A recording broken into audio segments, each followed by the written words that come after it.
אני הפחד שלך. זה שכבר שנים מישהו דואג לשמר כדי שלא תראה מה באמת קורה במדינה שלך.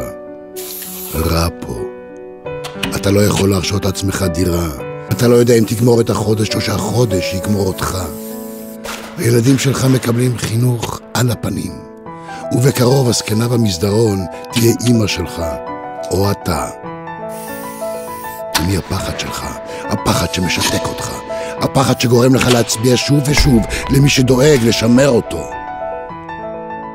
הפחד מלעשות שינוי. אני הפחד שלך. אל תיכנע לי.